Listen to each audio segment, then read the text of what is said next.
El naufragio está justo aquí. Tenemos 45 minutos de fondo antes de que cambie la marea y el punto de descompresión secundario. Confirmado. Vamos a equiparnos. ¿Algún problema? ¿Lo han pensado bien? Tenemos que ir. Si no es ahora, nunca. Era un plan extremadamente peligroso y hubo algunas discrepancias, pero tras una cuidadosa consideración, discusión y planificación, decidimos descender al mar porque éramos valientes, nos emocionaba el fondo marino y sentíamos curiosidad por el tesoro de oro. Equipo 1, vamos. Equipo 2, vamos. Hola a todos, bienvenidos de nuevo. Hoy nos adentramos en las profundidades, muy por debajo de la superficie, donde la luz del sol se desvanece y el océano guarda sus secretos. Allí abajo, escondido bajo capas de arena y silencio, yace un tesoro olvidado. Objetos enterrados durante siglos, intactos, invisibles y casi irreales. Nadie sabe exactamente lo que encontraremos, solo que todo lo que hay allí abajo tiene una historia que el océano nunca quiso devolver. Así que respiren hondo porque nos sumergimos directamente en uno de los descubrimientos submarinos más misteriosos hasta la fecha. Nos estamos acercando a nuestro destino, solo un poco más. Esperemos a ver qué podemos cosechar hoy. Por fin hemos llegado. Veamos qué era. Ha sido increíble. Un cofre lleno de oro cubierto de suciedad. Mirad, monedas de oro, un cofre, increíble, esto es increíble. Monedas, mirad estas, por fin, vaya, una copa de oro, increíble, empujad, tirad de la piedra, oro, por fin, cuanto más buscábamos, más oro encontrábamos. Fue increíble. Encontramos muchos cofres del tesoro. Esto debe ser como el paraíso. Me hice una pregunta divertida. ¿Es este el tesoro pirata que se cayó? Mirad esto. Un cofre que parece estar lleno de tesoros. Increíble. Vaya monedas de oro. Mirad esto. Increíble. Este cofre finalmente tiene oro dentro. Increíble. Cuidado. Espacio reducido. Muévanse lentamente. Vaya. Miren todo este oro. Increíble. Y para mantener las cosas interesantes, vamos a cambiar un poco. Aquí hay 10 historias de tesoros del fondo del mar, misterios reales, leyendas de piratas y riquezas perdidas que el océano ha mantenido ocultas durante siglos. Créanme, algunas son realmente salvajes. En la costa de Santos, Brasil, hay un tramo de agua que los lugareños llaman Boca del Infierno. Los pescadores evitan el lugar. Los barcos lo rodean. Los buzos juran que la corriente allí tira hacia abajo como si algo bajo las olas estuviera respirando. Durante siglos, no fue más que un espeluznante mito oceánico, hasta que un equipo de buzos profesionales se topó con un galeón portugués partido por la mitad, yacente retorcido en el fondo del mar como una espina rota. A primera vista, parecía un naufragio típico. Madera podrida, velas rasgadas, el esqueleto de un barco abandonado a la putrefacción en la oscuridad. Pero entonces llegaron a la bodega de carga.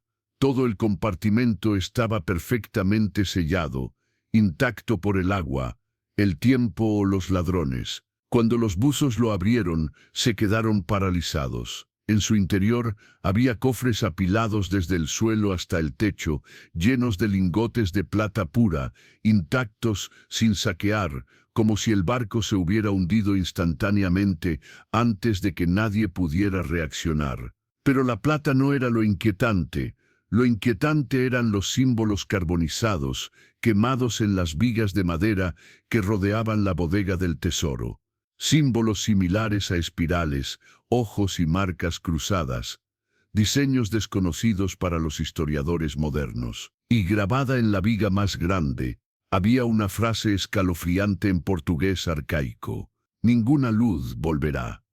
A medida que los buzos se adentraban más en la bodega, informaron de sensaciones extrañas, como si algo los estuviera observando desde la oscuridad. Suaves sonidos de arañazos, breves ráfagas de estática a través de sus auriculares. Cuando el equipo trajo una barra de plata a la superficie para analizarla, sucedieron dos cosas. Poco después, Las autoridades brasileñas cerraron el lugar, alegando motivos de seguridad, pero los arqueólogos no aceptan esta explicación, porque en un registro naval portugués de 1698 aparece una única línea críptica. Un barco de plata que transportaba una gran maldición se perdió en la boca del infierno. O aún más extraño, los símbolos encontrados en el naufragio corresponden a marcas relacionadas con rituales indígenas sudamericanos de sellado. Antiguas advertencias destinadas a encerrar espíritus u objetos peligrosos. Lo que plantea la pregunta, ¿el galeón transportaba un tesoro o contenía algo que Portugal nunca quiso que se liberara? Hasta el día de hoy, la boca del infierno permanece fuera de los límites, y las barras de plata permanecen donde fueron encontradas, silenciosas, frías y aún envueltas en las sombras de lo que sea que se haya hundido con ese barco maldito. Justo frente a la costa de Santorini hay una zona estéril del fondo marino donde no debería haber nada, sin arrecifes, sin ruinas, sin naufragios. Durante décadas, los escáneres de sonar solo mostraban un desierto plano de arena, hasta que un día dejaron de mostrarlo. Durante una investigación geológica, apareció una sombra cuadrada en el sonar, perfectamente simétrica, perfectamente alineada con los puntos cardinales. Las formaciones naturales no hacen eso. Se envió un equipo de buceo. Lo que encontraron los dejó impactados. Una enorme caja de piedra, con forma de cubo, reposaba sola en el fondo del mar, sin estructuras circundantes, sin ciudad derrumbada, solo esta única cámara submarina intacta durante miles de años. La pared frontal tenía una grieta lo suficientemente ancha como para que pasara un buzo. En el interior, la temperatura bajó instantáneamente, incluso con trajes de buceo. La sala estaba tallada íntegramente en un único bloque de piedra caliza. Alineadas en las paredes, había docenas de estantes de piedra, cada uno con pequeños objetos dorados con forma de llaves. Cientos de ellos, diferentes tamaños, diferentes grabados, espirales, ondas, tridentes, estrellas. Cuanto más exploraban, más extraño se volvía. Cuando un buceador tocó una llave, sintió una ligera vibración en la piedra, como si el objeto resonara. Su monitor de frecuencia cardíaca se disparó durante varios segundos. Otros sintieron una presión en los oídos, como si la sala estuviera viva. Las llaves doradas eran demasiado avanzadas para la época, sin corrosión, sin manchas, como si resistieran al propio mar. Los arqueólogos dataron el lugar como anterior a la Grecia clásica, mucho antes de los templos o los mitos escritos. Sin embargo, los símbolos grabados en las llaves correspondían a representaciones primitivas de Poseidón, dios del mar. Una cámara secreta de ofrendas, una caja fuerte ceremonial o algo destinado a cerrar o abrir una parte olvidada de su mitología. La parte más aterradora vino del último buzo que entró. Mientras filmaba las estanterías, captó un zumbido bajo en el audio, una vibración rítmica continua. Cuando se reprodujo la filmación en el barco de investigación, el sonido se hizo más fuerte alrededor de las llaves y más bajo en todos los demás lugares, casi como si la caja fuerte no debiera ser perturbada. Hasta el día de hoy, el gobierno griego restringe el acceso al lugar. Las llaves permanecen intactas, su propósito desconocido, pero los buceadores siguen susurrando al respecto. Una sala colocada bajo el agua a propósito, llaves doradas que cantan, y una caja fuerte que pudo haber pertenecido a una civilización desaparecida hace mucho tiempo. Una que adoraba el mar con secretos que nunca deberíamos encontrar. A finales del siglo XVII, los marineros que navegaban por el Índico susurraban sobre una flota conocida solo como la Armada Negra. Un grupo de buques de guerra piratas temidos no por su violencia, sino por su silencio. Atacaban por la noche, nunca disparaban un cañón, y no dejaban supervivientes para contar la historia. Entonces, un año, toda la flota desapareció. Algunos dijeron que una tormenta los había engullido, otros afirmaron que la marina los había emboscado. Algunos creían que los piratas se habían vuelto unos contra otros. Durante siglos no se encontró nada, hasta que un ciclón desplazó el fondo marino cerca de la fosa de Java, dejando al descubierto algo enorme bajo la arena. Un equipo de buzos descendió. Lo que encontraron los dejó helados. Un colosal barco pirata de guerra, casi perfectamente conservado, descansando en un ángulo pronunciado en la oscuridad. Su casco no estaba cubierto de percebes, sino de lanzas, docenas de ellas clavadas en la madera exterior, lleno de tesoros. Increíble, como si algo hubiera atacado el barco. Pero el interior era aún más extraño. En los aposentos del capitán, un esqueleto estaba sentado erguido en una silla. Un sable oxidado, aún apretado en su mano ósea, apuntaba hacia la puerta como si defendiera algo. En la mesa frente a él, había 3 palabras talladas. Nos han encontrado. Las cubiertas inferiores estaban inundadas de arena y limo. Cuando los buzos las limpiaron, descubrieron cajas llenas de balas estampadas en oro, monedas de plata y armas envueltas en tela encerada, todas intactas. Pero el descubrimiento más inquietante estaba en la bodega de carga. Las paredes estaban ennegrecidas, quemadas, aunque el fuego no puede arder bajo el agua. Las marcas de carbón formaban un patrón circular alrededor de un cofre metálico, fundido y cerrado por la corrosión. Cuando intentaron cortarlo en la superficie, las herramientas fallaron. Los sensores de temperatura se dispararon. El cofre emitía un ligero tintineo metálico que nadie podía explicar. Dentro del naufragio, los buzos informaron haber oído golpes rítmicos y predecibles, casi como si alguien estuviera golpeando desde dentro del cofre metálico. El lugar fue silenciosamente restringido después de eso. No se dio ninguna explicación oficial, pero entre las comunidades de buzos creció la leyenda. La Armada Negra no fue derrotada por la Marina ni por una tormenta. Estaban huyendo de algo lo suficientemente poderoso como para destruir toda una flota. Y lo que sea que hayan robado, lo que sea que esté encerrado dentro de ese cofre, puede haber sido la razón por la que el mar los tragó por completo. A finales del siglo XIX, la corona portuguesa transportó en secreto joyas reales a través del Atlántico Sur. Ningún registro indicaba la ruta, ningún registro de pasajeros mencionaba el barco escolta. Todo lo relacionado con el viaje era secreto. Y entonces, en algún lugar entre Lisboa y Río de Janeiro, el barco desapareció. No se hundió, no se incendió, simplemente desapareció. Durante más de un siglo, los historiadores debatieron si el barco había existido realmente. Pero en 2003, durante una investigación rutinaria del fondo oceánico, un equipo de investigación encontró algo imposible. Un naufragio de madera colapsado y envuelto en corales. Su forma era apenas reconocible, excepto por una única prueba que yacía dentro de su casco destrozado. Un brillo, un destello de luz fría, un buzo, iluminó la arena y lo vio, un objeto incrustado de piedras preciosas enterrado, hasta la mitad en el fondo del mar, brillando como si no perteneciera a ese lugar. La tripulación lo describió como demasiado limpio, demasiado pulido, demasiado perfecto para algo que había estado bajo el agua durante 100 años. Marcaron la ubicación y regresaron con mejores herramientas. Pero cuando volvieron a bajar, el objeto había desaparecido. No había joyas, ni caja, ni fragmentos de metal, solo una marca cuadrada en la arena y finos surcos barridos, como si el objeto hubiera sido arrastrado o llevado.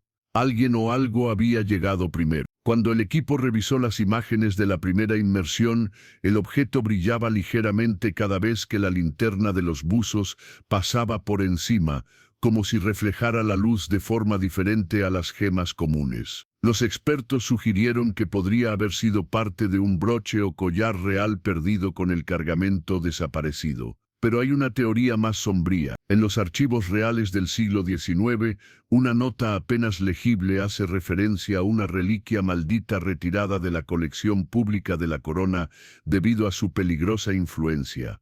La fecha coincide con el viaje secreto. ¿Por qué transportar tal objeto en secreto? ¿Por qué confiarlo a un barco sin escolta militar? Y lo más importante, ¿cómo desapareció de un naufragio sellado después de permanecer intacto durante un siglo? La autoridad marítima ahora restringe el acceso al lugar del naufragio, aunque nunca dan una razón clara. Los buzos locales dicen que por la noche aparecen luces extrañas, destellos profundos bajo las olas, casi como el brillo que se vio durante el primer descubrimiento. Algunos creen que la joya fue recuperada por alguien que sabía exactamente lo que era. Otros temen que nunca debió haber sido traída a la superficie y que tal vez el océano simplemente estaba devolviendo lo que le pertenecía. En las profundas aguas del mar de China Meridional, los pescadores cuentan desde hace mucho tiempo historias de redes que suben de las profundidades llenas no de pescado, sino de monedas que nadie podía identificar. Monedas acuñadas con un dragón que tenía 2 colas. Ninguna dinastía había utilizado jamás tal símbolo. No existía ningún registro de acuñación, pero las monedas seguían apareciendo siempre en la misma zona de aguas inexploradas. La mayoría lo descartó como folclore, hasta 2014, vino, cuando una tormenta dejó al descubierto algo enorme bajo el fondo del mar. El sonar reveló el contorno de una estructura de piedra enterrada, un edificio al que ninguna civilización antigua debería haber llegado. Los buzos descendieron en el agua azul turbia, siguiendo la forma hasta encontrar una entrada rota parcialmente engullida por el coral. En el interior, sus luces revelaron una visión que dejó en silencio incluso a los arqueólogos más veteranos. Una cámara rectangular de piedra llena de miles de monedas de oro, cada una con el mismo dragón de 2 colas, apiladas hasta la altura de las rodillas como un río helado de metal. Pero no eran solo monedas. A lo largo de las paredes había espadas ceremoniales con mangos curvos, sus bordes bañados en oro e incrustados con piedras de jade descoloridas. Las espadas estaban dispuestas en pares, casi ritualmente, apuntando hacia el centro de la sala, y en ese centro había un altar de piedra plana. En la parte superior había esculpido un dragón, con 2 colas retorcidas idéntico al de la moneda. Sus ojos estaban incrustados con perlas que aún brillaban a pesar de haber pasado siglos bajo el agua. Cuando los buzos se acercaron, el agua dentro de la cámara vibró. Sus medidores temblaron. Un buzo informó de un ligero zumbido de baja frecuencia, como cantos procedentes de algún lugar fuera del alcance del oído humano. La noticia se difundió rápidamente. Los historiadores intentaron localizar el símbolo del dragón, pero no encontraron nada en las dinastías conocidas de China, Vietnam o el sudeste asiático. Un profesor mencionó una oscura leyenda de Fujian, el emperador que adoraba a un dragón prohibido y borró su propia dinastía. Una dinastía borrada de la historia suele significar una cosa: sus símbolos fueron prohibidos, sus artefactos destruidos y su memoria intencionadamente eliminada, lo que plantea la pregunta: ¿por qué una cámara llena de tesoros terminó en el fondo del mar? ¿Un terremoto, el aumento del nivel del mar, un entierro forzoso, o la cámara fue colocada allí deliberadamente, escondida para proteger o aprisionar lo que fuera que representara el dragón de 2 colas? La parte más inquietante provino de las propias monedas. Las pruebas demostraron que habían sido purificadas mucho más allá de las capacidades metalúrgicas de la época, como si procedieran de una civilización que había dominado técnicas que el resto del mundo nunca volvió a descubrir. Hoy en día, el acceso al lugar está muy restringido, oficialmente debido a la inestabilidad de las estructuras. Extraoficialmente, los buzos dicen lo contrario. Dicen que la cámara no está vacía. Dicen que el altar zumba más fuerte cuando alguien se acerca demasiado. Y dicen que el dragón de dos colas aún guarda algún secreto que empujó a todo un reino al mar. Justo en la costa de Gozo, bajo capas de acantilados de piedra caliza y agua azul zafiro, hay un sistema de cuevas submarinas conocido solo por un puñado de buceadores locales. La mayoría de estas cuevas son espacios pequeños y estrechos esculpidos por siglos de olas. Pero una cámara es diferente. Fue descubierta por accidente cuando un buceador siguió un estrecho túnel que parecía latir con corrientes frías. El pasaje se abrió en una vasta cueva en forma de cúpula, y lo que había dentro dejó atónita a toda la comunidad arqueológica. Un círculo perfecto de cascos romanos de bronce, dispuestos con meticulosa precisión. Cada uno mirando hacia adentro. No estaban esparcidos por un naufragio. No fueron derribados al azar. Alguien los colocó allí. En el centro del círculo yacía un enorme cofre reforzado con hierro, tan antiguo y corroído que el metal se había fundido en extrañas y onduladas texturas. El cofre estaba sellado, cerrado con una barra de hierro que debería haberse oxidado siglos atrás, pero que de alguna manera permanecía intacta. Alrededor del cofre había lanzas con puntas de oro, espadas cortas desafiladas por el paso del tiempo y docenas de monedas romanas acuñadas con un emblema de legión que ningún historiador reconocía. Un rayo partido en dos. Ninguna legión de este tipo existe en los registros romanos, al menos oficialmente. Las cámaras de los buzos captaron marcas negras de quemaduras en el techo de la cueva. Marcas que parecían daños causados por el fuego. Pero ¿cómo podría arder el fuego en una cueva que había estado sumergida bajo el agua durante más de 1500 años? Cuando los arqueólogos analizaron las monedas, se dieron cuenta de algo escalofriante. El metal contenía trazas de una aleación que los romanos no deberían haber sabido producir en aquella época. Demasiado fuerte, demasiado refinada. Era como si el equipo de la cueva perteneciera a una unidad militar experimental, tal vez una que Roma intentó borrar de la historia. El propio cofre parecía resistirse a cualquier intento de abrirlo. Las cortadoras mecánicas se atascaban. El ácido no reaccionaba con el hierro. Todos los sensores fallaban cuando se apuntaban directamente a la cerradura. Un buzo informó haber oído un zumbido bajo mientras flotaba sobre el cofre. Una vibración que no correspondía a ninguna criatura marina conocida. La cueva fue cerrada semanas después por el gobierno maltés.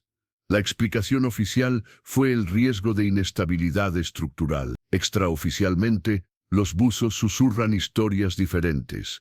Dicen que los cascos fueron colocados como guardianes. Dicen que el cofre contiene algo que Roma no quería que el mundo descubriera. Y algunos creen que la cueva no debería haber sido encontrada de ninguna manera. Un puesto avanzado olvidado de una legión que nunca existió oficialmente. Una legión borrada. Un cofre sellado por el hierro y el miedo. Y un secreto durmiendo bajo Malta, esperando a alguien lo suficientemente valiente o tonto como para abrirlo. En la costa de Madagascar se encuentra una región que los marineros llamaron en su día el corredor de los barcos desaparecidos. Durante siglos, los barcos desaparecían aquí sin dejar rastro, sin restos, sin escombros flotantes, nada. Algunos culpaban a las tormentas, otros apuntaban a los piratas. Los pescadores locales simplemente decían, el océano se lleva a quien quiere. En 2019, un equipo de buzos de aguas profundas que exploraba la zona encontró algo extraordinario. Un rastro de escombros que conducía a una fosa profunda, como si un barco hubiera sido arrastrado bajo el agua en lugar de hundirse de forma natural. Al final del rastro, descubrieron un esqueleto solitario yacente en el fondo del mar, rodeado de cofres destrozados y fragmentos de monedas de oro. Pero el esqueleto no era común. Todavía llevaba un cinturón de navegación bañado en oro e incrustado con esmeraldas, perlas y símbolos que solo usaban los maestros navegantes del siglo XVII. Individuos encargados de rutas marítimas secretas perdidas en la historia. Atravesada en el pecho del esqueleto colgaba una brújula dorada, increíblemente bien conservada. La aguja aún apuntaba al norte, pero cuando los buzos se acercaron, la aguja comenzó a girar descontroladamente, reaccionando a algo invisible en la fosa. El descubrimiento más impactante estaba grabado en una placa de metal sujeta al cinturón, propiedad del navegante de los vientos orientales. El título pertenecía a un marinero legendario, un cartógrafo conocido por trazar rutas prohibidas a través de aguas piratas que supuestamente desapareció con un enorme cargamento de tesoros hace más de 300 años. La ley local afirmaba que transportaba secretos demasiado valiosos para los reyes y demasiado peligrosos para los piratas. A medida que los buzos investigaban la zona, encontraron cofres rotos con arañazos en forma de garras diferentes a cualquier herramienta o arma utilizada en la historia de la humanidad. Y debajo de algunos de los cofres yacían huellas circulares perfectas en la arena, como si se hubieran movido recientemente objetos pesados, a pesar de haber estado bajo el agua durante siglos. En la última inmersión, un buzo capturó algo escalofriante en vídeo. Un débil resplandor, procedente de las profundidades del foso, una suave luz dorada que brillaba como una linterna moviéndose en la oscuridad. Cuando el equipo revisó las imágenes en la superficie, el brillo ya no estaba allí, pero la brújula que colgaba del cuello del esqueleto comenzó a girar violentamente cada vez que apuntaba hacia la fosa. Los expertos creen que el esqueleto pertenecía al propio navegante dorado, pero nadie puede explicar el extraño comportamiento de la brújula, las marcas en los cofres o los objetos que se mueven bajo la arena. El lugar ha permanecido cerrado desde entonces, catalogado como geológicamente inestable, pero los buzos aún susurran que el tesoro del navegante no se ha esparcido. Algo desconocido lo arrastró al foso, algo que el océano aún se niega a revelar. En las turbulentas aguas de la costa de Kagoshima, Japón, los tifones remodelan regularmente el fondo marino. La mayoría de los años, la arena se desplaza, los arrecifes se mueven y no aparece nada inusual. Pero tras una poderosa tormenta en 2018, un barrido con sonar reveló algo escondido en las profundidades. Un barco japonés hundido en el siglo XVII, enterrado en perfecta simetría bajo capas de coral y arena volcánica. El barco fue identificado como un buque de transporte recluido, del tipo que no se utilizaba para la guerra, sino para transportar objetos que el daimyo quería mantener alejados de miradas curiosas. Los buzos esperaban encontrar cerámicas, herramientas o monedas. En cambio, se encontraron con un lugar que parecía escenificado, como si alguien lo hubiera arreglado antes de hundir el barco. 6 cajas de madera lacadas, perfectamente conservadas, con sus superficies recubiertas de laca negra profunda y carmesí, que de alguna manera resistió la corrosión del agua salada. Cuando se abrió la primera caja bajo el agua, el equipo se quedó paralizado. En su interior yacían filas de mangos de katana exquisitamente decorados con pan de oro, dragones de plata, incrustaciones de nácar y adornos de jade. Cada mango era una obra maestra, pero todos carecían de las hojas. Sin acero, sin fragmentos, solo mangos. La segunda caja contenía placas de armadura de lámina de oro dispuestas en conjuntos, como si esperaran ser montadas. Las placas llevaban un escudo que los historiadores no reconocían, un fénix tragándose un sol. El escudo no pertenecía a ningún clan samurái registrado. Los descubrimientos continuaron profundizándose a medida que nuestro equipo regresaba al lugar día tras día. Cada inmersión revelaba nuevos secretos, nuevas preguntas y nuevos misterios que desafiaban todo lo que creíamos saber sobre la historia y la civilización humana. En la tercera semana de exploración, uno de los buzos más experimentados, un hombre que había pasado décadas explorando naufragios en todos los océanos del mundo, hizo un descubrimiento que cambiaría por completo el rumbo de nuestra investigación. Se había alejado del grupo principal, siguiendo lo que parecía ser un rastro de escombros que se extendía más allá del perímetro que habíamos establecido como nuestro campo de trabajo. El rastro lo llevó a una formación rocosa que a primera vista parecía natural. Pero a medida que se acercaba, su linterna reveló algo que le hizo detenerse el corazón.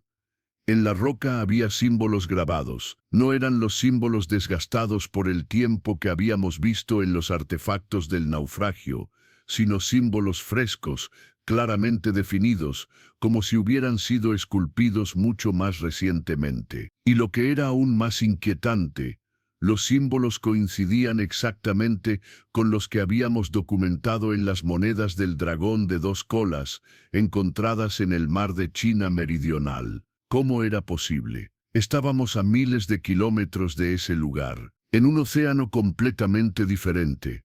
Y sin embargo, aquí estaban los mismos símbolos, el mismo lenguaje visual, la misma firma de una civilización que supuestamente había sido borrada de la historia hacía milenios. El buzo hizo señas al equipo y documentó todo lo que pudo antes de que se le acabara el aire. Cuando regresamos a la superficie, pasamos horas debatiendo lo que había encontrado y lo que podría significar.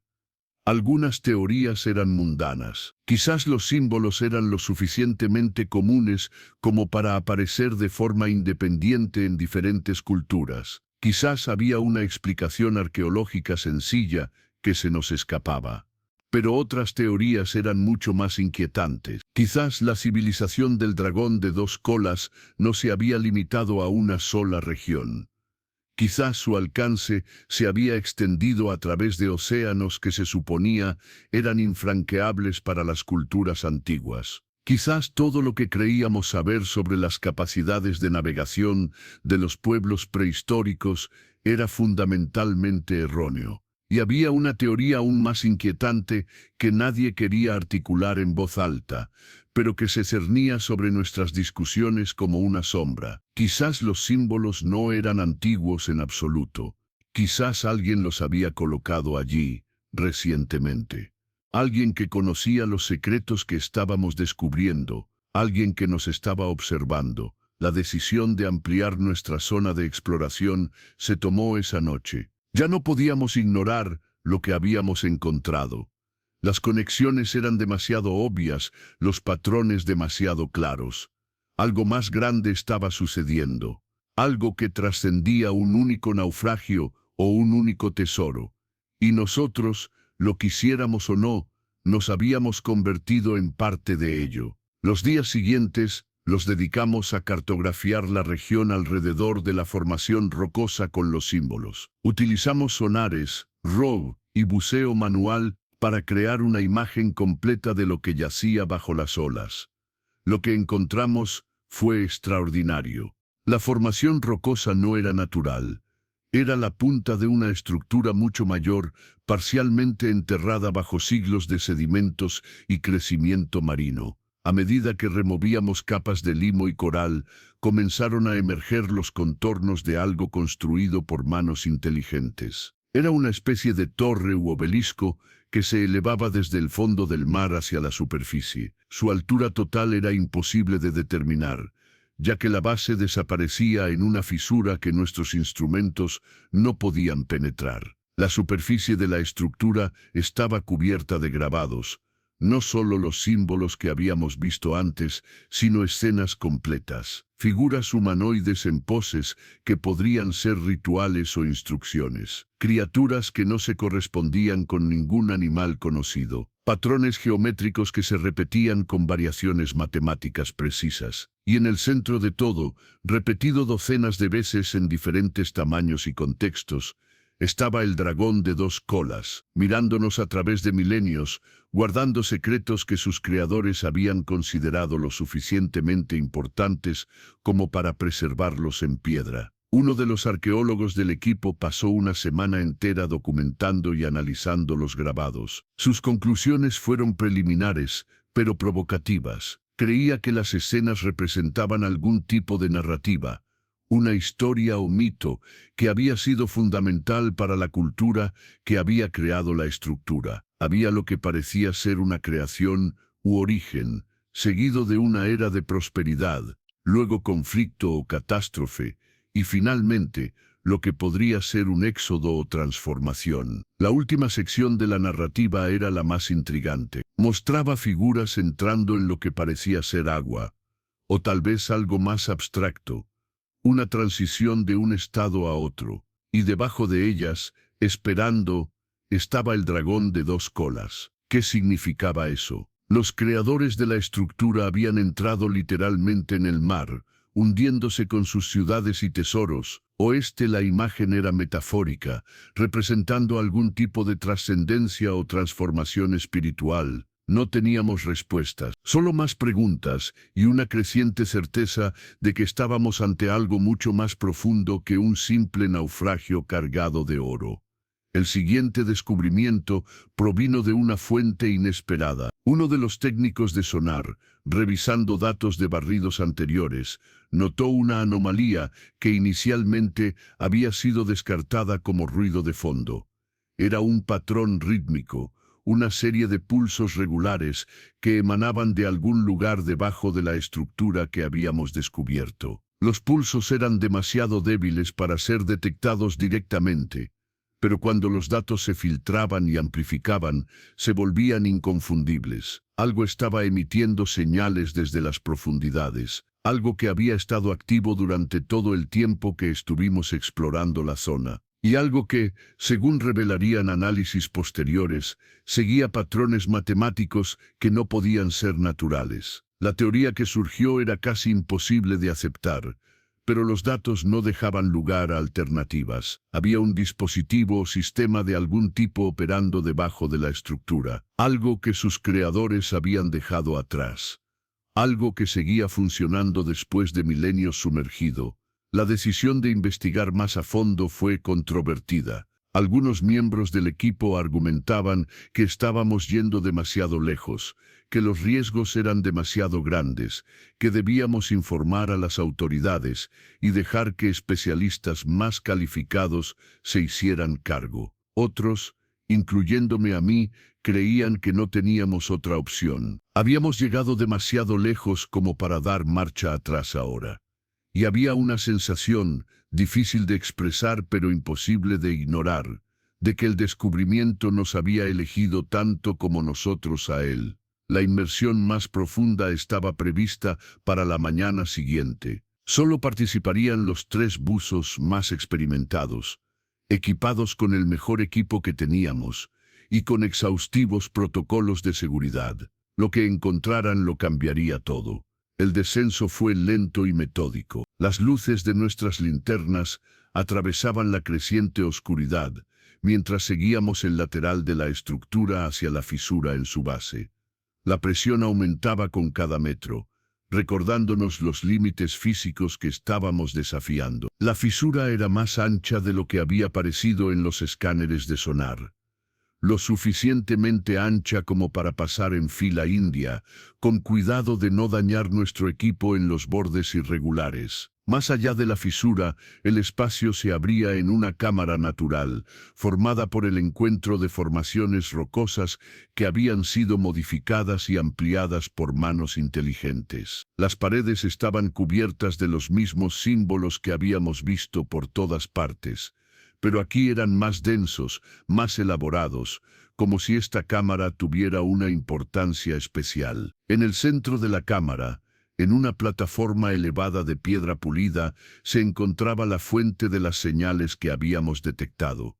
Era una esfera, de quizás 1 metro de diámetro, hecha de un material que brillaba con luz propia. No intensamente, sino con un pulso suave y constante que latía al ritmo de las señales que habíamos captado. Rodeamos la esfera en silencio, documentando cada ángulo, cada detalle. Su superficie estaba cubierta de grabados tan finos que eran casi invisibles, patrones dentro de patrones dentro de patrones, una complejidad que superaba cualquier cosa que hubiéramos visto antes. Y mientras observábamos, la esfera reaccionó a nuestra presencia. El pulso cambió. Se aceleró ligeramente, como si respondiera a estímulos externos. Los grabados de su superficie parecieron moverse, reconfigurarse, aunque podría haber sido un truco de la luz o una imaginación sobrecargada. Uno de los buzos extendió la mano para tocar la esfera. Los otros dos gritaron advertencias, pero ya era demasiado tarde. Sus dedos enguantados entraron en contacto con la superficie brillante. Lo que sucedió a continuación fue imposible de describir con precisión. Hubo luz, o tal vez ausencia de luz. Hubo sonido, o tal vez silencio absoluto. Hubo una sensación de movimiento sin desplazamiento físico, de comunicación sin palabras, y hubo visiones. Cada uno de nosotros experimentó algo diferente, pero también algo compartido. Vimos la civilización que había creado la esfera. Vimos sus ciudades y sus barcos, sus logros y sus fracasos. Vimos lo que los había llevado a descender a las profundidades, abandonando la superficie por algo que no podíamos comprender completamente. Y vimos que no estábamos solos, que nunca habíamos estado solos, que bajo las olas, en los lugares más oscuros y profundos, algo aún esperaba, algo que había sido dejado atrás, algo que aún guardaba los secretos de sus creadores. La experiencia duró segundos u horas, era imposible decirlo. Cuando terminó, estábamos flotando en la cámara, desorientados y exhaustos, con nuestras reservas de aire peligrosamente bajas. El ascenso fue apresurado y arriesgado, desafiando los protocolos de descompresión que normalmente seguiríamos religiosamente. Pero no teníamos otra opción. Quedarnos significaba morir. Cuando finalmente rompimos la superficie, el sol se estaba poniendo, pintando el cielo de tonos naranjas y rojos que parecían significativos de maneras que no podíamos articular. Nos quedamos en silencio durante un largo rato, cada uno procesando lo que había experimentado. Las palabras parecían inadecuadas, insuficientes para captar la magnitud de lo que habíamos presenciado. Uno de los buzos finalmente habló. Dijo que había visto al dragón de dos colas no como un símbolo, sino como algo vivo, algo que existía en un plano que no era exactamente físico, pero tampoco puramente espiritual. Otro dijo que había entendido por qué la civilización había descendido a las profundidades, no para escapar de una catástrofe, sino para acercarse a algo, para fusionarse con algo, para convertirse en algo diferente de lo que habían sido. Yo dije que había visto el futuro,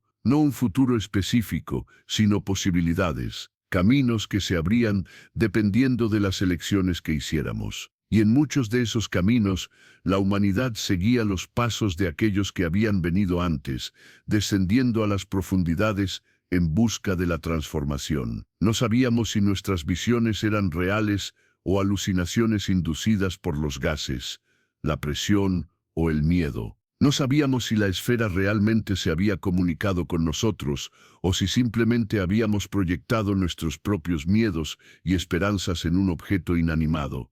Lo que sabíamos era que habíamos cambiado, que algo se había despertado en nosotros que no podría volver a dormirse, y que nuestra búsqueda del tesoro se había convertido en algo mucho más grande y extraño de lo que cualquiera de nosotros podría haber imaginado. El oro y las gemas que habíamos encontrado seguían allí, esperando a ser recuperados, pero ahora parecían triviales, casi irrelevantes en comparación con el verdadero tesoro que habíamos descubierto. Conocimiento, conexión, un atisbo de algo más allá de los límites de nuestra comprensión normal. Ese era el verdadero tesoro de las profundidades, y nos había elegido como sus guardianes. Las semanas siguientes las dedicamos a procesar lo que habíamos experimentado y a decidir qué hacer con nuestro conocimiento. El equipo estaba dividido. Algunos querían revelarlo todo, compartir nuestros descubrimientos con el mundo y dejar que otros los investigaran. Otros abogaban por la cautela, preocupados por las consecuencias de revelar algo tan perturbador para las concepciones establecidas de la realidad. Al final, elegimos un término medio. Publicamos informes selectivos de nuestros descubrimientos, centrándonos en los aspectos arqueológicos e históricos, mientras mantuvimos en secreto los elementos más extraños. El tesoro físico fue recuperado y catalogado, destinado a museos y colecciones donde pudiera ser estudiado y apreciado. Pero la esfera permaneció donde estaba, pulsando en las profundidades, guardando sus secretos para aquellos que algún día encontraran el valor de buscarlos. Regresábamos al lugar periódicamente, monitoreando la estructura y la esfera, documentando cualquier cambio. Y a veces, en los momentos más silenciosos, cuando estábamos solos con nuestros pensamientos, y el mar se extendía infinito a nuestro alrededor, pensábamos en lo que habíamos visto y en lo que significaba. El océano guarda sus secretos, siempre los ha guardado. Pero a aquellos que se atreven a descender a sus profundidades, les ofrece vislumbres de verdades que pocos pueden imaginar. Tesoros de oro y plata, sí, pero también tesoros de conocimiento, de comprensión, de conexión con algo mucho más grande que nosotros mismos. Somos exploradores, somos buscadores, somos los herederos de una historia mucho más larga y extraña de lo que jamás imaginamos. Y nuestro viaje continúa. El naufragio está precisamente aquí. Tenemos 45 minutos de fondo antes de que cambie la marea y el punto de descompresión secundario. Confirmado. Vamos a equiparnos. Equipo 1, vamos. Equipo 2, vamos. Porque el océano aún tiene secretos que revelar, y estamos listos para descubrirlos.